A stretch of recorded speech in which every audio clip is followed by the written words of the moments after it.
present part 3 of his series tonight on Toronto's News, City Pulse at 6. The quality of conversation we have with ourselves on a daily basis can affect the results you get or lack thereof.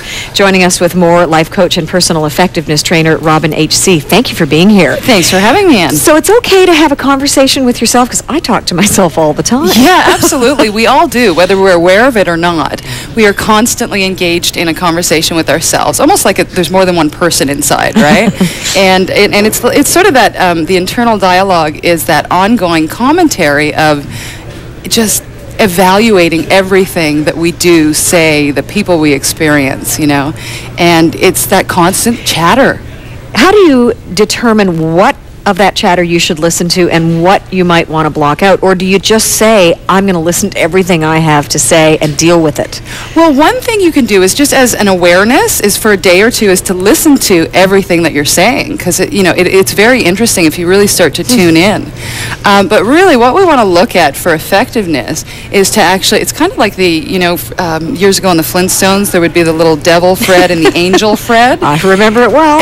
And so it's like we want to look at which is the angel one that, there's one you want to sort of flick off and tell it what to do. Did you just flick off your angel one? No, sorry, that was the devil one. Sorry, that the angel is over here. And the angel one is the one that you want to empower yourself through. Yeah. And that one, it may be that the sort of the negative voice is more predominant, and you actually want to look to really giving some strength to the positive voice. As on-air people, whether you're in radio or in television or speaking to groups, you can learn how to train your voice to be effective. Can you do the same to the inner voice? Can you train it to be concise, succinct, to make sense, and to be listenable?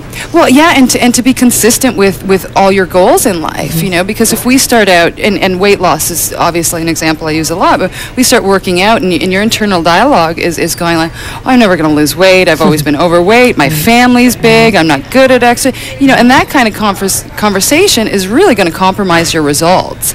So you just want to get into like, I can do this, I'm not sure how, and I can, and I'm committed to it.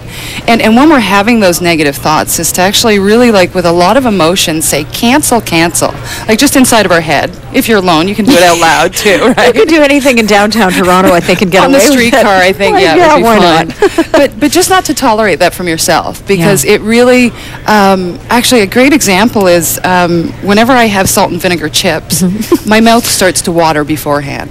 And a dog, when you pull out the food, it's an anticipation. And that is the power of thought. And we overlook physiologically how much impact our thinking actually has on our body. And when you start to eliminate negative thinking, when you do engage in it, you're really aware of it, because it just sort of floods through your body. It's interesting. I find, too, that some of my thoughts during the day, whether I acknowledge them or not, leak into my sleep. And so I find them in my dreams. And there I have very little control. At least in an inner dialogue, you can kind of say, shush, that's enough, or no more negative. But your dreams, and I'm not sure where, if we're looking at speaking out loud, your inner voice, and then going into the dream state, if there's any way to capitalize on what your brain is doing at that point, or at least guide it, so you don't have really negative dreams as well. Actually, a great question. And it is the first 30 minutes and the last 30 minutes of the day, our mind is most susceptible for programming. Is this when you're awake or asleep, do you think? This is just before you go to sleep. Right. And one of the best things you can do as falling asleep is be dreaming. Thinking about your goals. What do I want to achieve? Imagine it happening. Like it just cues the subconscious, because we put so much into the subconscious all day. And what we put in last at the end of night is more likely to be repeated, 20 times more likely that we're going to actually think of whatever it was that happened in the last half hour. So it's really crucial that we make sure that we're doing positive things. This is one perfect opportunity, and I always like people to walk away from an interview listening to you with a gem that they can kind of walk away with and deal with throughout the day. What's your best advice? I think an elastic band works great to just get into the habit of not tolerating negative thinking. So if you have an elastic band with you, pull it. It reminds you, don't. No more negative. And you pull it every time you have a negative thought. And I did this for a while. I had a couple of welts, but I started to associate negative thinking with physical pain. Very good. And that was a great motivator for me. You're amazing. Thank you, Robin. Thanks, Ann. Entertainment coming up next. We'll be right back.